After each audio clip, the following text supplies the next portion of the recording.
Hoje vamos estar dando a continuação aqui da exposição de Gálatas. Na quarta-feira passada, o Edgar ministrou aqui Gálatas 5, né, que se tratava da vida no Espírito. E eu quero só dar uma refrisada aqui do que foi dito. Foi dito, né? A igreja de Cristo recebeu o Espírito, Gálatas 3:2, nasceu segundo o Espírito, Gálatas 4:29, anda no Espírito, Gálatas 5:16, é guiada pelo Espírito, Gálatas 5:18. O que Edgar ministrou, produz o fruto do Espírito, Gálatas 5:22 e 23, vive no Espírito, Gálatas 5:25. Mas ainda não está no céu. Mas amém. Hoje a gente vai estar ministrando aqui Gálatas 6. Convido os irmãos a abrir a palavra aí comigo em Gálatas 6, a partir do verso 1.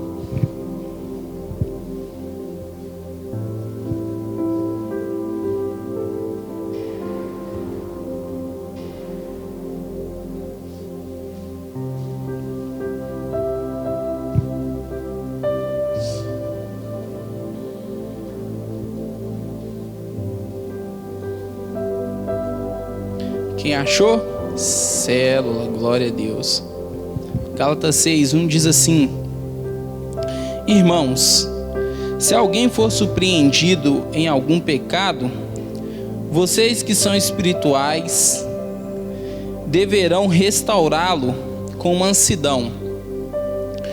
Cuide-se, porém, cada um, para que também não sejas tentado. Levem os fardos pesados um dos outros, e assim cumprirão a lei de Cristo. Se alguém se considerar alguma coisa não sendo nada, engana-se a si mesmo. Cada um examine os próprios atos, e então poderá orgulhar de si mesmo, sem se comparar com ninguém, pois cada um deverá levar a sua própria carga. O que está sendo instruído na palavra, partilhe todas as coisas boas com aquele que o instruiu. Não se deixe enganar, de Deus ninguém zomba. Pois o que o homem semeia, isso também colherá. Quem semeia para a sua carne, da carne colherá destruição. Mas quem semeia no Espírito, do Espírito colherá a vida eterna. E não nos cansemos de fazer o bem, pois no tempo próprio colheremos, e se não desanimarmos. Portanto, enquanto temos oportunidade, façamos o bem a todos, especialmente os da família da fé. Amém. Glória a Deus. Eu decidi ler o texto todo para a gente poder discernir aqui. Vamos lá. Quando o apóstolo Paulo fala que, irmão, se alguém for surpreendido em algum pecado, eu e você, como seres humanos, nós estamos sujeitos a errarem. Enquanto nós estivermos aqui na terra, eu e você somos tentados a pecar. Eu e você somos muitas das vezes induzidos a cair em erros, porque nós estamos aqui na terra, estamos rodeados do pecado. O pecado é como se ele fosse uma armadilha posta em nossos caminhos, para que eu e você tropece e caímos. Mas o apóstolo Paulo aqui, ele nos instrui a respeito desse pecado aqui. Não é um pecado alheio, é um pecado cometido, como que eu posso dizer? A pessoa, ela errou, mas não tinha o intuito de errar. Ela não tinha o intuito de pecar, mas ela acabou pecando. E o apóstolo Paulo continua dizendo assim: vocês que são espirituais deverão restaurá-lo com mansidão.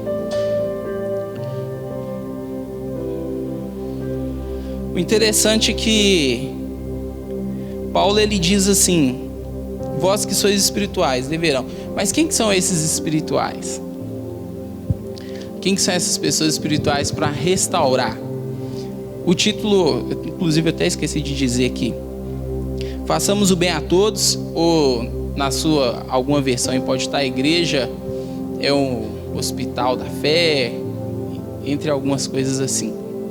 O apóstolo Paulo, ele nos instrui aos espirituais pegar essa pessoa que errou e corrigir com mansidão. E quem são esses que o apóstolo Paulo diz? São aqueles que andam no Espírito, produzem o fruto do Espírito e são guiados pelo Espírito.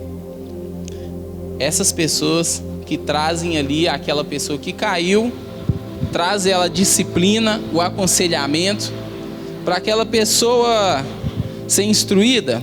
O interessante é que, trazendo para os nossos dias de hoje, quando eu e você pecamos, qual que é o nosso primeiro ato? Desde Adão, esconder. O interessante é que Deus ele descia toda tarde para conversar com Adão, para dialogar com ele. E aí, após ele ter desobedecido a Deus, de ter comido o fruto, Deus desce de novo, como sempre, todos os dias ele fazia, para poder conversar com ele. E quando Deus chama Adão, ele se esconde, ele corre. Por quê? Quando eu e você pecamos ou erramos, nós temos o intuito de nos esconder, de nos recuarmos. Por quê? Nós temos medo. O medo de ser exposto. Por isso que o apóstolo Paulo ele traz essa clareza: vós que sois espirituais. Quem são esses que são espirituais? São os pastores da igreja. Quando nós pecamos, nós podemos e devemos ter a liberdade de chamar o nosso líder e expor aquela situação que nós erramos. Porque ele, como um líder espiritual, guiado pelo Espírito, ele há de nos aconselhar. Obrigado. Ele há de nos aconselhar com o que está escrito aqui, ó: com o espírito de mansidão. Continuando: cuide-se, porém, cada um, para que também não sejas tentado. Ou seja, o apóstolo Paulo ele nos instrui aqui, a pessoa que corrige, o líder, a corrigir com mansidão e clareza, acolher aquele irmão que caiu. Em seguida, aqui quando ele fala, cuide-se também para que também não sejas tentado. Quem corrige não pode jactar-se julgando ser melhor do que o indivíduo corrigido. Todos temos a mesma estrutura, somos pó. Se apartamos um minuto apenas da graça de Deus, podemos também tropeçar e cair. Ou seja, quando nós caímos, pecamos, chegamos ao nosso líder, expomos aquilo que nós erramos, o apóstolo Paulo também traz uma instrução para os líderes espirituais. Além de corrigir com mansidão, vigiar, tomar cuidado para que também não caia em erro. Ou seja, quando talvez uma pessoa vai conversar com você, expor alguma situação, algum pecado, algum erro, tem gente que fala assim: nossa, cara, você não fez isso, não. Não, cara, eu fiz. Não, mas você... misericórdia. Em vez de você ajudar, você começa a julgar ele, a apontar ele. Então, ou seja, você está se fazendo melhor do que aquela pessoa que caiu. Você está se fazendo melhor do que ela. Mas como o apóstolo Paulo falou aqui, que eu e você, nós temos a mesma estrutura, nós somos pó. Se afastarmos um minuto da graça de Deus, um segundo, né? Porque um minuto ainda é muito. Se afastarmos um segundo da graça de Deus, nós também podemos cair e cometer os mesmos pecados. E o interessante é que o apóstolo Paulo ele não só instrui os líderes a estar fazendo isso com mansidão, sendo guiado pelo Espírito, ele também exorta, né, de não cairmos também em ser tentados. Aí ele continua: levem os fardos pesados uns dos outros, e assim cumpram a lei de Cristo. Aleluia. O que o apóstolo Paulo ele quer nos instruir aqui? A confrontação não é apenas verbal, implica também em ajuda prática. Olha que top. O apóstolo Paulo, você sempre vai reparar, gente, vou sempre voltar lá no primeiro para ficar bem claro. A pessoa que cai, ela chega no líder, o líder acolhe ela com espírito de mansidão, instrui ali naquele lugar onde ele foi cometido delito, vigia, cuida com amor. E o apóstolo Paulo, ele nos incentiva: olha, vocês levem a carga um dos outros, não só verbal, mas também em práticas. Ou seja, quando nós somos surpreendidos em algum pecado, alguma dificuldade, vou citar aqui para ficar claro, chega uma pessoa que ela tem dificuldade em pornografia, ela chega no pastor: ô pastor, não, cara, está acontecendo isso, estou me sentindo tentado, estou tendo um vício da pornografia, eu preciso de ajuda. Ele teve a atitude de chegar, confiou no pastor, no líder, e expôs a situação. Além do líder ter pegado e ajudado ele com mansidão e não julgando e acolhendo ele, esse líder também, ele pega essa pessoa e leva esse fato, fala: não, cara, vamos caminhar junto, vou te ajudar, a gente vai estar em oração, a gente vai estar meditando, a gente vai estar fazendo coisas para a gente não poder cair em tentação, para até que esse mal seja liberto.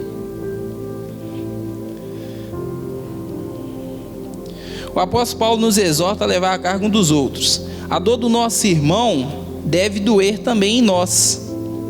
O fardo do nosso irmão deve pesar também em nós.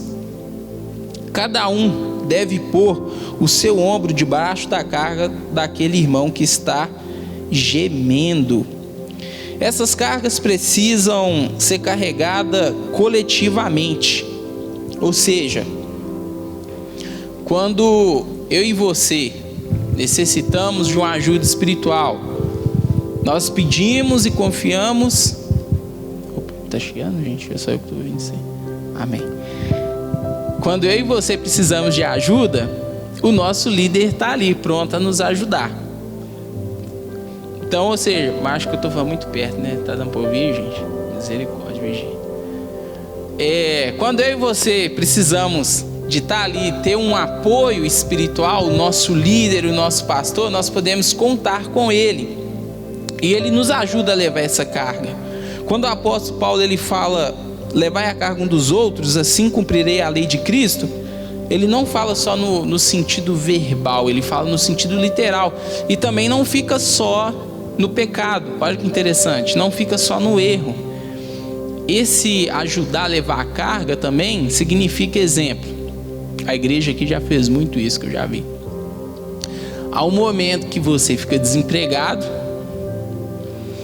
e que você tem um recurso muito limitado, e a igreja se apronta a poder ajudar. Ou seja, dando uma cesta básica, talvez ajudando ali numa conta da água, de uma luz, até que você consiga se endireitar, até que você consiga ser restaurado, não só no erro, mas até mesmo na prática do bem. Todos estão entendendo? Dorme não, vigia. Continuando aqui. Também sobre nós. Cada um deve pôr o seu ombro debaixo da carga daquele irmão que está gemendo já ali. Precisa ser carregado coletivamente. Corrigir com eficácia aquele, além de falar a verdade em amor com os que tropeçam, também aliviar o peso que o esmaga. Isso aqui também é uma coisa muito interessante, que tem muitas igrejas aí que infelizmente você não tem pastores, você tem lobos. São aqueles líderes que, em vez de estender as mãos para te ajudar, ele estende o dedo para apontar, para te julgar, para colocar mais peso ainda do erro que você tinha cometido e não dar a mão para poder te ajudar e te erguer. O interessante é que ele continua dizendo aqui, ó: amar uns aos outros como ele nos amou. Antes, este foi o novo mandamento que ele nos deu, lá em João 13, 34 e 35.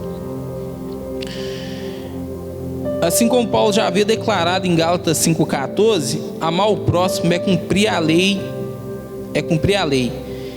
E impressionante que amar o próximo, levar o fardo uns dos outros, é cumprir a lei. Seja expressões equivalentes, Cristo não apenas promulgou essa lei, mas também aplicou. Ou seja, tudo na Bíblia que Jesus ele falar, você pode voltar um tiquinho lá atrás que você vai ver ele fazendo aquilo que ele está falando. Ele nunca deixa a desejar em talvez falar assim: olha, Jesus está falando aí, mas ele não faz não. Não, pelo contrário, tudo que ele falou, ele também fez. Tudo que ele falou, ele cumpriu. Um exemplo: note a ternura de Jesus. A mulher pecadora, lá em Lucas 7, 36, 50. O ladrão, Lucas 23, 43. E entre outros. Simão Pedro, Lucas 22, 61. João 21, 15, 17. O paralítico de Jerusalém, João 5, 14. E a mulher que foi apanhada em adultério, João 8, 11. Agora o versículo 3, que diz assim: pois se alguém pensar ser alguma coisa não sendo nada, engana-se a si mesmo. Ou seja, o apóstolo Paulo dá a entender que qualquer crente que alega ser alguma coisa está enchendo a sua mente de fantasia. Ou seja,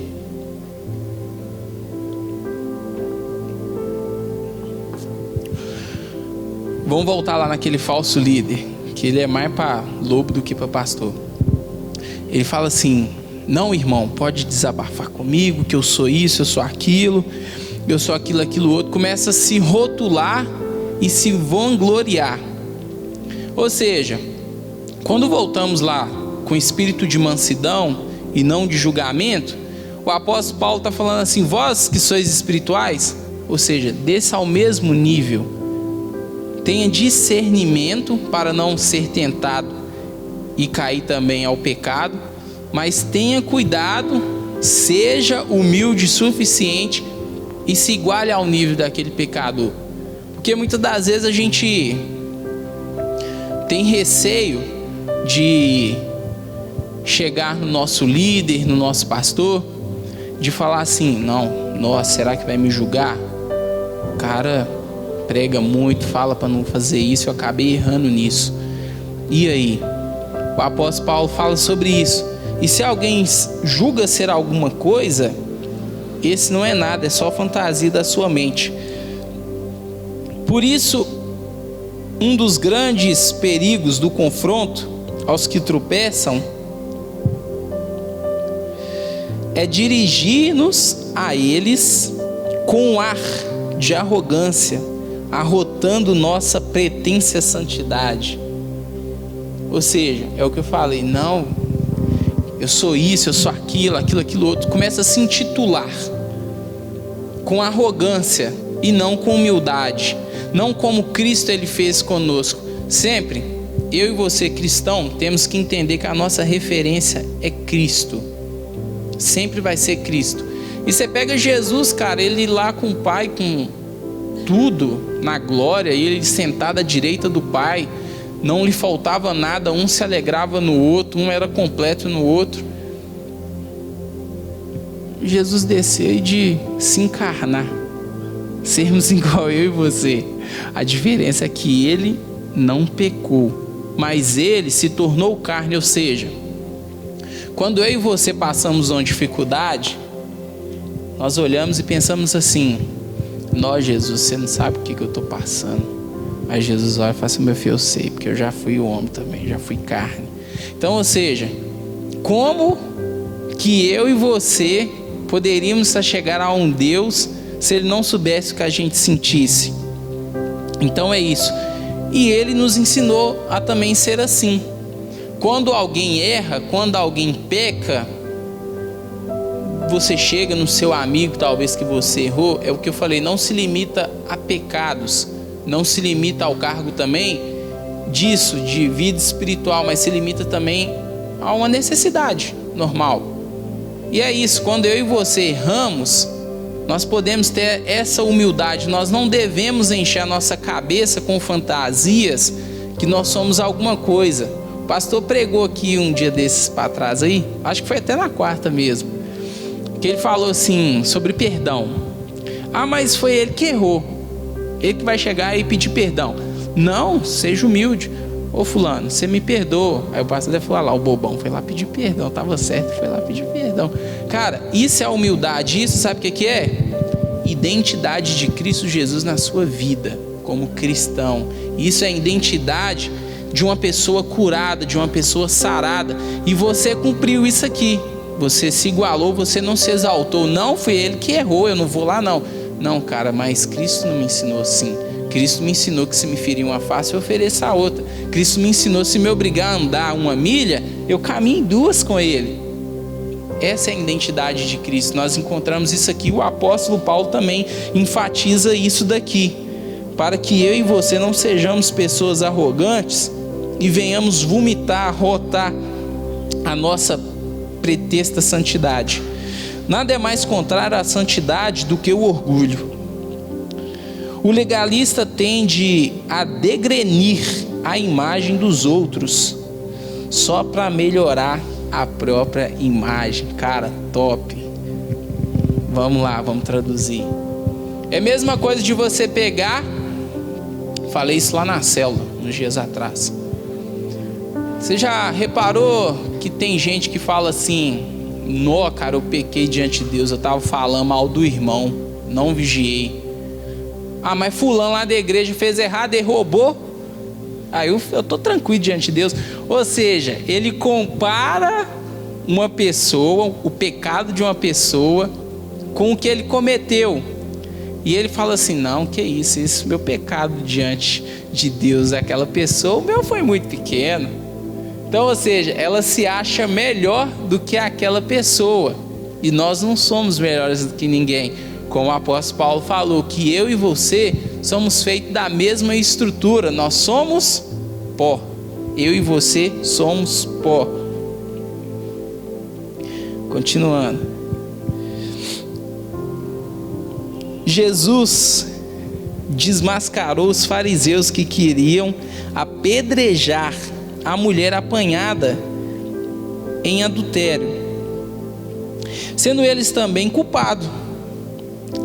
A igreja de Laodiceia foi reprovada ao dar nota máxima a si mesma, estando em precária situação diante de Deus. Ou seja, entra muito aqui também aquela palavra lá em Mateus, né? Que muitas das vezes a gente quer tirar o cisco do olho do irmão e esquece da trava que está nos nossos. Ou seja, se eu e você não temos maturidade suficiente em Cristo Jesus para poder acolher uma pessoa em amor, com misericórdia, ou se fazer melhor que ela, você se rotulando, você se vangloriando, sabe que Deus está te rejeitando, porque essa é a palavra. Você se faz melhor do que uma pessoa, sendo que, cara, eu comento isso muito com a minha esposa. Eu falo assim: quem sou eu para julgar alguém? Se nem Cristo, Ele que teve toda a autoridade, todo o direito, Ele não pecou, Ele foi santo até a morte, Ele resolveu amar, acolher, quem sou eu para julgar? Mas entenda, lembra da pregação no domingo, a ira de Deus. Deus, Ele é amor, Ele veio como cordeiro, mas Ele voltará para julgar as nações. Então, ou seja, eu e você podemos sim amar, acolher. Não devemos apontar o dedo, porque só Deus ele tem o direito de julgar. E ele virá para julgar todas as nações. Não preocupa não, irmão. Deixa o irmão executa lá o ato de aconselhar. Se ele quiser que você ande com ele, não rejeita, exorta na palavra. Mas se ele não quiser permanecer, infelizmente, né, ele está fazendo essa escolha. Vamos lá, gente, para o próximo capítulo. Capítulo 4. Mas prove cada um a sua própria obra, e então terá motivo de gloriar somente em si mesmo e não no outro. Aquele que mira em si mesmo no espelho da conduta de outra pessoa se contempla favoravelmente. Em vez de fazer isso, deveríamos contemplar no espelho da lei de Cristo, de Deus, exemplo de Cristo. Não é correto compararmos com aquele que cai. Devemos antes olhar para Cristo, a fim de sermos transformados de glória em glória na imagem. Não devemos compararmos com os que tropeçam e caem, mas devemos lutar para atingir a plenitude da estatura de Cristo. Esse versículo aqui, ele volta muito àquilo que eu tinha dito.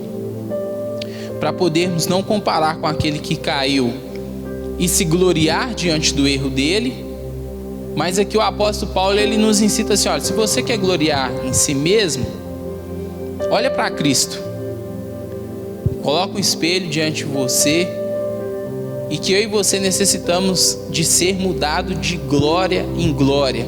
Nisso nós podemos nos gloriar em Cristo Jesus. Então, ou seja, a pessoa que caiu, a gente exorta, a gente dá um carinho, dá um cuidado, caminha com aquela pessoa. Não nos comparamos a ela, porque se a gente comparar a ela, nós estamos sendo piores do que ela. Mas nós temos que contemplar a glória de Deus, para que eu e você sejamos mudados. O interessante é que na caminhada cristã, quando a gente começa a meditar na palavra de Deus, começa a ler a Bíblia, você já notou que a sua conduta ela também é transformada? Cara, eu fico olhando para mim, antes de eu ser crente, de eu ser cristão. Hoje é misericórdia, se eu contar minha vida para vocês, vocês falam assim, não, cara, você não é isso não é possível. Sério, cara. Então, ou seja, o apóstolo Paulo, ele fala assim, ó, eu não me envergonho do evangelho, pois o evangelho é poder para a salvação. Quando eu e você pegamos a palavra de Deus e olhamos ela, não para sermão para você dar para os outros, mas como um espelho, a palavra te confrontando, cara, certamente você será mudado. Porque a partir do momento que eu e você começamos a andar com Cristo, a conhecer mais dele, a tendência é 100% que nós somos parecidos com ele. Quer um exemplo? Pedro. Cara, todos os apóstolos lá andou com Cristo, viveram milagres, viveram prodígios, presenciaram e testemunharam. Aí no certo ponto da vida de Cristo, que ele foi preso ali, os discípulos se dispersaram. Um foi para um lado, outro foi para o outro. Aí até que veio o irmão Pedro, né? Aí os homens da época falam assim, peraí, você é um deles, você anda igual a ele, você fala igual a ele, você é um deles. Cara, isso não foi uma, duas vezes, foram mais. Então, ou seja, quando eu e você andamos com Cristo, as pessoas veem Cristo em nós. Eu acredito que todo mundo aqui já teve essa experiência, gente.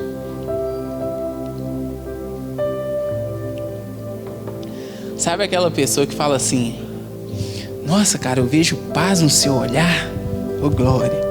Não, cara, quando você está aqui, eu sinto uma paz, é gostoso. Quando a gente conversa, a gente pega a palavra e medita. Não, cara, Deus aqui, ele é presente. O interessante, gente, é que eu trabalho de aplicativo por enquanto.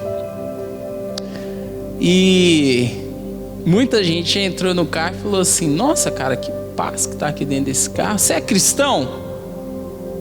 Acredito que não é só isso comigo que acontece, não é possível. Aí eu falo: sou e tal. Nossa, dá pra perceber, viu? Ou seja, a pessoa olha pra você e fala assim: ó, cara, você é de Cristo, você é cristão, né? Sou.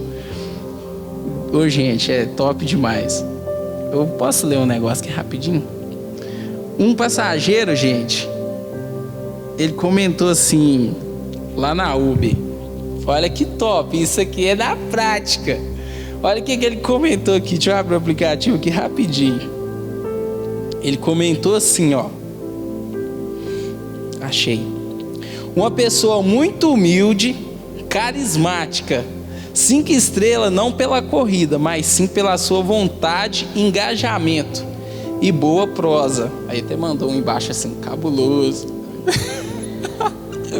Não, sério. Então, ou seja, você, quando tem a essência de Cristo, cara, onde você chega, o ambiente tem que ser mudado.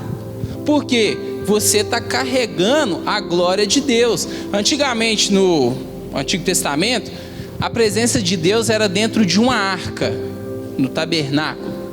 Aí Jesus veio e decidiu habitar no meio do povo e tabernacular onde?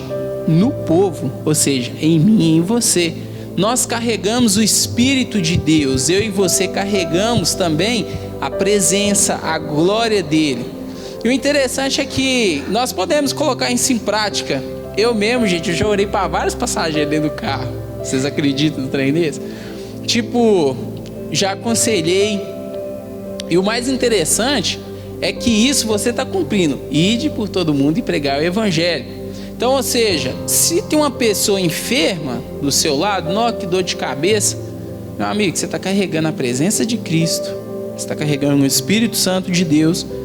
Ora por aquela pessoa, porque também Deus é a cura.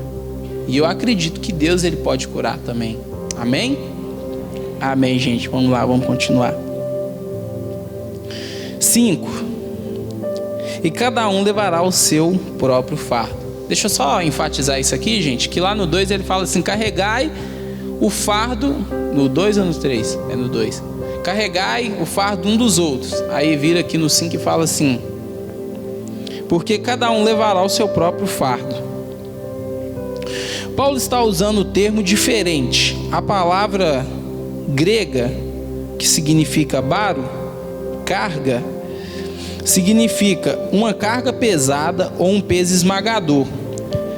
Já essa palavra aqui que Paulo está usando no 5, no grego, significa portinho, que é fardo, um termo comum para um pacote ou mochila de um soldado.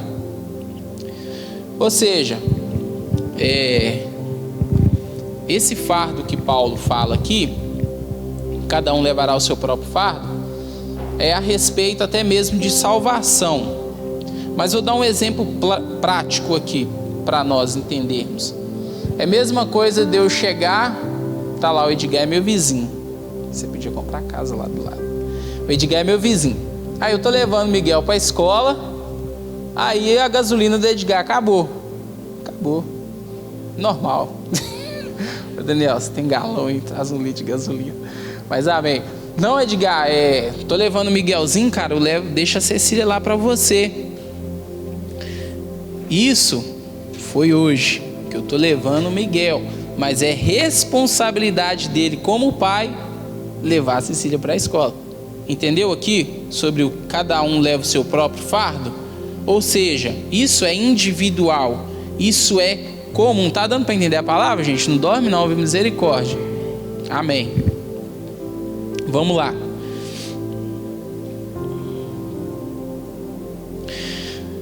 Na comunhão cristã, as cargas são compartilhadas uns com os outros em amor, mas há certas cargas que é particular ao próprio indivíduo. Um alerta que devemos ajudar uns aos outros a carregar os grandes pesos da vida, mas há certas responsabilidades pessoais que cada pessoa deve carregar sozinha. cada soldado leva a sua mochila. Eu não sei se você já reparou numa guerra, com os soldados lá, principalmente às vezes até em treinamento, não precisa de ser em guerra não, porque a gente quer paz, né? Mas amém, até para ter paz a gente tem que guerrear, viu, irmão? Mas vamos lá. Quando o soldado ele sai para treinamento ou guerra, todos ali levam seus equipamentos, leva lá a água, o armamento, as munições reservas, entre outros. Ou seja, você pode ver que é uma equipe de soldados, mas que cada um está levando o que é seu. Deu para entender? Interessante isso, porque isso nos ensina também, eu gosto muito de comparar, que a vida cristã ela é assim. Cristo ele fala assim: aquele que quer vir após mim, toma a sua cruz e siga-me. Ou seja, a caminhada cristã, eu e você vamos ter responsabilidades que só nós mesmos que vamos responder por elas. Só nós mesmos que vamos dar conta e ter que carregar até que ele venha. Amém? Ele está próximo, não se preocupa não. Há porém um fardo que não podemos partilhar. Essa é a nossa responsabilidade diante de Deus no dia do juízo. Naquele dia você não poderá carregar o meu pecado, nem eu poderei carregar o seu. Cada um levará o seu fardo. Top. Glória a Deus. Vamos lá, gente, para o 6. E o que está sendo instruído na palavra, faça participante em todas as coisas aquele que instrui. Esse é o versículo 6, capítulo 6 do versículo 6. Esse compartilhamento se manifesta na prática da relação do crente com seu mestre. O que é instruído na palavra, reparta todos os seus bens com aquele que o instruiu. O verbo grego oinoio, acho que é esse mesmo, vou ler de novo. Oinoneu significa compartilhar ou partilhar como parceiro. Ou seja, o interessante aqui é que os mestres na época, eles costumavam a compartilhar a palavra, e aqueles que ouviam abençoava a vida do mestre, daquele que estava ali instruindo a palavra. E eles não só abençoavam esse mestre com bênçãos, não só com jejum, com oração, mas também com coisas materiais. O interessante disso é que mostra o coração até mesmo de voluntariedade. Ou seja, em outras palavras, eles ofertavam a vida daqueles mestres na época que compartilhavam a palavra com eles. Porque os mestres que compartilhavam a palavra, eles compartilhavam a palavra genuína, uma palavra verdadeira. Não tinha aquela baboseira de ficar enrolando e aquela mensagem egocêntrica. O que é uma mensagem egocêntrica? Que só fala aquilo que você quer ouvir e não aquilo que você precisa ouvir. E o interessante é que cada pessoa que, quando o mestre estava ali aplicando os ensinamentos da palavra, elas saíam transformadas, curadas, livres, e tinha um coração voluntário de falar assim: não, cara, curti demais a palavra, vou abençoar a vida ali do pastor, do mestre, do líder.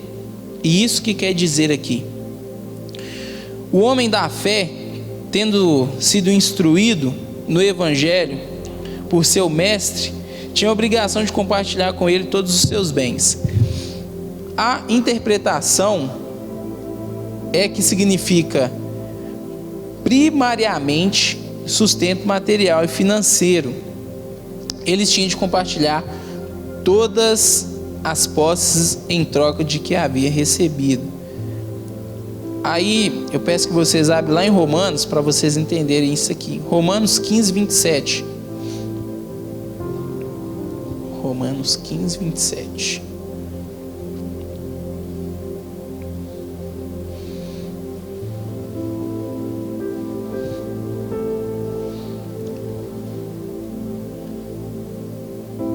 Quem encontrou? Vai ter gente aí que não encontrou, não. Romanos 15, 27. Diz assim: isso, pois, pareceu bem como devedores ao que são para com eles. Porque se os gentios foram participantes das bênçãos espirituais dos judeus, devemos também servir a estes com as materiais. Só o 27, para a gente poder entender aqui direitinho. Vamos lá.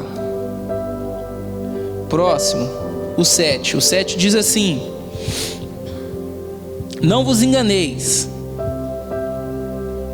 Deus não deixa escarnecer, pois todo o que o homem semeia, isso também ceifará.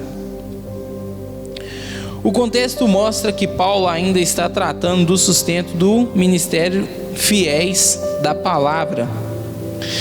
Deixar de investir no sustento daqueles que se afadigam na palavra é sonegar a semente da vida a esse solo que produz bênçãos espirituais. De acordo com Calvino, isso aqui é um comentário, essa passagem contém evidências de que o costume de menosprezar os ministros fiéis não surgiram em nossos dias, mas esses menosprezou e não ficaram impunes. Ou seja, eu citei aqui a respeito, naquela época eles não ministravam palavras egocêntricas. Hoje, o que mais tem, eu posso dizer que 80% são mensagens egocêntricas. São palavras que estão ali para massagear o seu ego. E o interessante é que naquela época também tinha aquelas pessoas. Sabe quando a palavra te confronta? Quando você fala assim: nossa, cara, essa palavra aí pegou. Tinha pessoas que não gostavam. Quando a palavra apontava ali para os seus pecados, condenava as práticas que eles viviam, condenava tudo aquilo que era errado, eles menosprezavam esses profetas, esses mestres na época. Então, ou seja, cada um ali no versículo, no verso anterior, eles presenteavam, mas também tinha aquelas pessoas que não gostavam, que condenava mesmo e não queria ouvir aquelas pessoas que confrontavam o seu pecado. Que a palavra, cara, totalmente assim, olha, a palavra de Deus fala para não fazer isso que você está fazendo. E as pessoas não queriam ser libertas pela palavra e continuar cometendo os mesmos pecados, as mesmas coisas, vivendo, e ia para o falso profeta, que pregava a mensagem egocêntrica. Continuando. Tudo que plantamos, nós colheremos. O homem é livre para escolher, mas não é livre para escolher as consequências do que escolhe. Ou seja, você é livre para escolher. Isso aqui eu vou explicar porque é muito interessante. Você é livre para escolher. Se você escolher viver pecando, amém. Mas você não vai poder escolher as consequências daquele pecado. Interessante, né? Ou seja, um dia desses me perguntaram assim: ô Daniel, se uma pessoa errar a vida toda e no último ano de vida dela ela voltar para Cristo, ela é salva? Assim, cara, ela é salva se ela crer, entregar a vida para Cristo, se ela batizar, crer de todo o coração, sim, ela é salva. Mas se ela tinha, vamos pôr aí, 28 anos e ia morrer aos 29, e desses 28 anos ela ficou pecando, a consequência desse pecado não vai deixar de vir. Quer um exemplo na Bíblia? Te dou. O ladrão da cruz. Top. Quando Jesus está sendo crucificado ali diante de dois ladrões, um fala assim: Senhor, quando entrares no teu reino, lembra-te de mim. Jesus vira para ele e fala: ainda hoje estarás no paraíso comigo. Do outro lado, um ladrão falou assim: uai, mas você não era filho de Deus? Você não era o próprio Deus que ficava salvando os outros aí, perdoando pecado, sarando enfermo, curando enfermo? Desce daí. Por sua vez, entra aqui o ladrão que sela o que eu falei. Ele falou assim: cara, nem na hora da sua morte você vigia. A gente está aqui porque nós cometemos delito e realmente nós merecemos estar aqui, mas ele, porém, não cometeu crime algum. Olha que top. O ladrão que se arrependeu, ele entrou no paraíso no seu último instante, mas você reparou que ele estava na cruz? Ou seja, ele estava sendo sentenciado pelo crime que ele cometeu. Então, ou seja, eu e você podemos escolher a vida que nós queremos viver, mas eu e você não podemos escolher a colheita dessa vida que eu e você vivemos. Todos entenderam? Amém. Não dorme não, viu, gente? Tá quase acabando já, né? Eu acho que vai dar para acabar no horário, viu, gente? Vamos lá. Vai dar, já tô no 8. Porque quem semeia na sua carne, da carne se fará corrupção. Mas quem semeia no Espírito, do Espírito se fará vida eterna. Glória a Deus. Misericórdia. No que concerne na carne, não, volta aqui.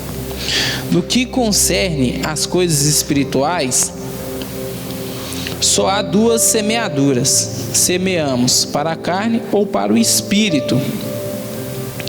E apenas duas colheitas: colhemos corrupção ou vida eterna. Quem semeia para a própria carne não pode colher vida eterna. Quem semeia para o espírito não pode colher corrupção. Ou seja, quando eu e você somos transformados pela glória de Cristo, pelo sacrifício que Ele fez, quando eu e você somos transformados pela palavra de Deus, nós praticamos as boas obras como um novo homem. Ou seja, quando nós nascemos de Cristo e deixamos aquela natureza pecaminosa de Adão, nós praticamos as boas obras que Cristo praticou. Ou seja, praticamos obras no Espírito. Cara, quando eu e você estamos aqui na igreja, levando o Evangelho, falando das boas novas de Cristo, você acha que é que você está fazendo? Você está semeando. Você está semeando a palavra de Deus, você está semeando o que é Evangelho, que significa boas novas, boas notícias. Ou seja, um exemplo. Um dia desses, o passageiro está assim: amigo, daqui uns dias não vai ter aplicativo nenhum, né? Eu tô assim: mas por quê? Vai, porque a gasolina do jeito que tá aí, você está conseguindo fazer alguma coisa? Eu falei assim: cara, depende da ótica que você vê. Aí ele: como assim? Eu falei assim: olha, o mundo tá aí cheio de má notícias, cheio de corrupção, cheio de coisas injustas. Mas eu não sou guiado pelo que eu vejo, eu não sou guiado pelo mundo, eu sou guiado pela fé. Então assim, cara, minha fé ela não está sustentada do preço da gasolina, ela não está sustentada pelo que o presidente fala ou deixou de falar, ela está firmada naquilo que Cristo falou para mim. Então assim, cara, se ele falou que eu vou vencer, eu vou vencer. Se ele falou que nele eu sou mais que vencedor, meu amigo, eu sou mais que vencedor. Se ele é meu pastor, eu posso ter uma certeza, nada vai me faltar. Glória a Deus, amém. Recebe a igreja. Mas é interessante, olha para você ver que top, gente. Quando você confia em Deus de coração, de alma e espírito, eu quero até testemunhar aqui com a igreja, que que todos sabem que para entrar na MGS tem que ser concursado, né? Aí minha sogra, minha linda sogra, né, gente? Eu não chamo ela de cobra, não. Eu amo ela demais. Senhor, perdoa que eu não sei o que eu falo. Mas minha sogra é importante, gente. Trabalha lá no DER, Departamento de Estado de Rodagem de Minas Gerais. Ô, glória. E ela é amiga da mulher que é responsável pelas vagas. Aí chegou lá na minha sogra, né, na minha linda sogra, e falou assim: ô Angelita, olha o nome dela é de artista, Angelita. Angelita, o rapaz se desligou lá da empresa e tal. Você tem alguém para indicar? A minha sogra imediatamente, né, como minha amiga, como serva de Deus. Ô, gente, será que ela vai assistir essa pregação depois? Misericórdia. Você vai mostrar ela, moção. Aí ela falou assim: não, indica meu genro lá e tal. Aí indicou. Gente, a MGS foi, mandou os e-mails, tudo certinho, e já mandou lá. Só estou esperando ser chamado para levar meus documentos. Ou seja, fui contratado pela MGS, olha que benção. Trabalhar de segunda a sexta, receber um salário bacana, ter plano de saúde para os meninos, ter clube nos domingos, mas tem que ser de manhã, né? Que na igreja tem que estar aqui de noite, tem que vigiar. Amém. O despertador já me lembrou que eu tenho que encerrar aqui, mas amém. Vamos lá, gente, vamos caminhando. Glória a Deus por isso. A raiz determina o fruto e não o fruto a raiz. Semear para a própria carne significa buscar a satisfação das necessidades desta vida, sem nenhuma consideração pela vida futura. Mas semear no Espírito significa buscar os valores da vida que permanece. Nessa mesma linha de pensamento, que semear para a carne significa deixar a velha natureza, que se expresse livremente. Quando semear no Espírito significa deixar que o Espírito se expresse como ele quer. Já os termos corrupção e vida eterna deve ser entendido em um sentido duplo. O que semeia para a carne serão levantados para a vergonha e a condenação eterna. Está lá em Deuteronômio 12:2. Sua morada será as trevas exteriores, lá em Mateus 8:11-12.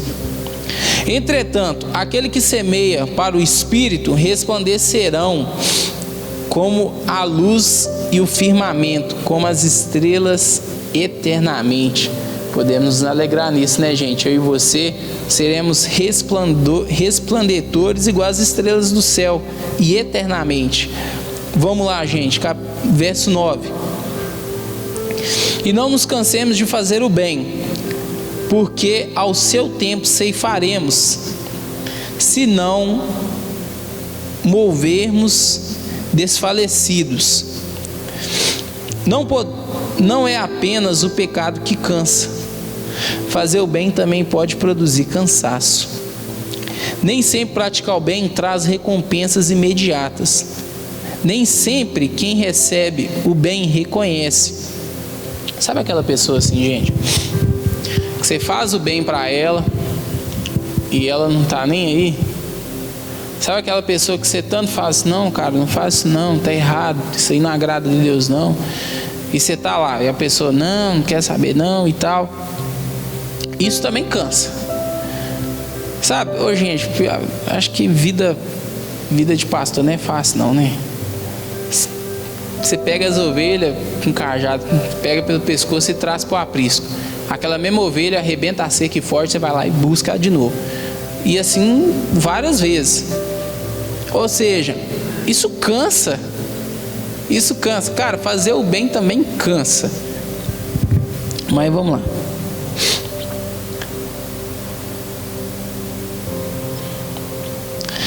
Agradecer ao seu beneficiador. Isso muitos estão cansados na obra e da obra.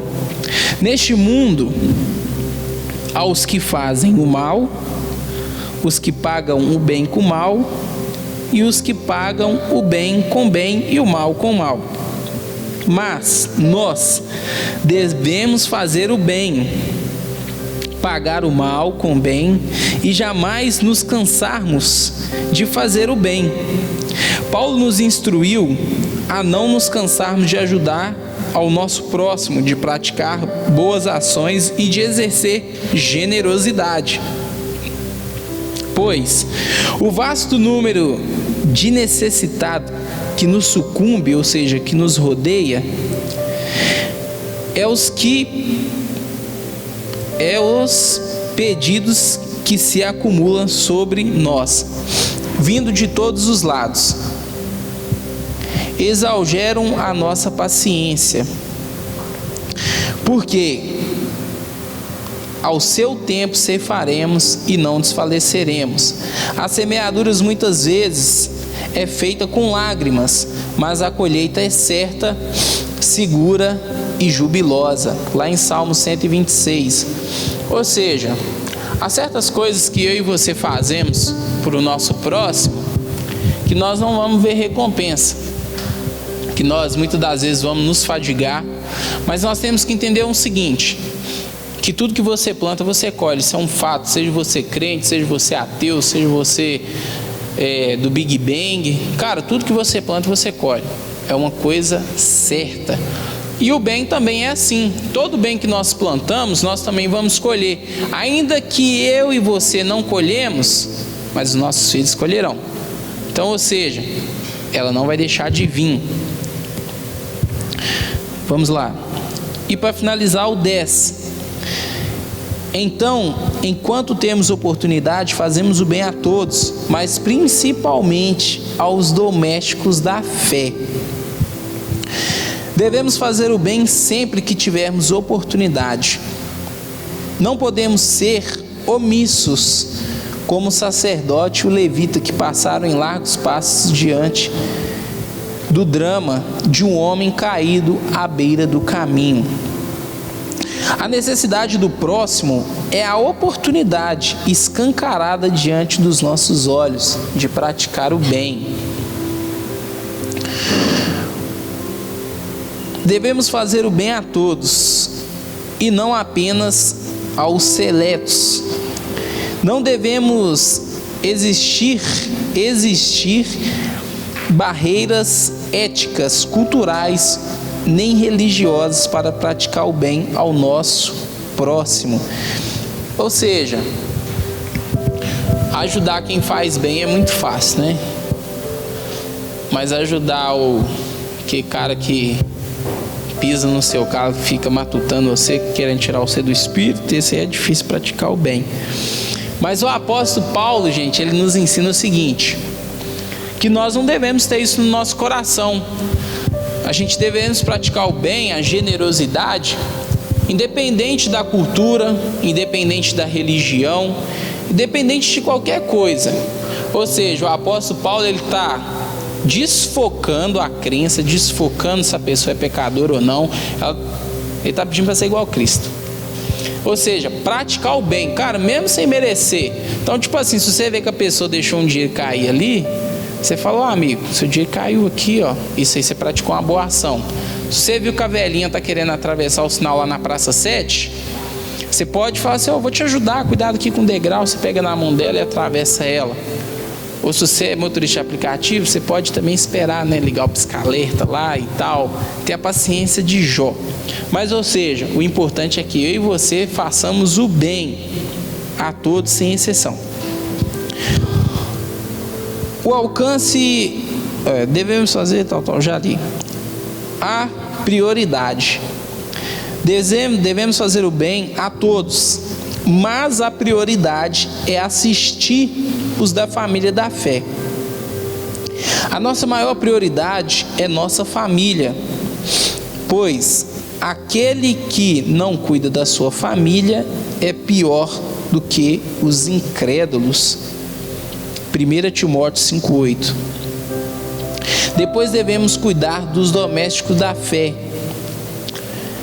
do próximo de fora, de forma geral, até mesmo do nosso inimigo. Romanos 12, 20.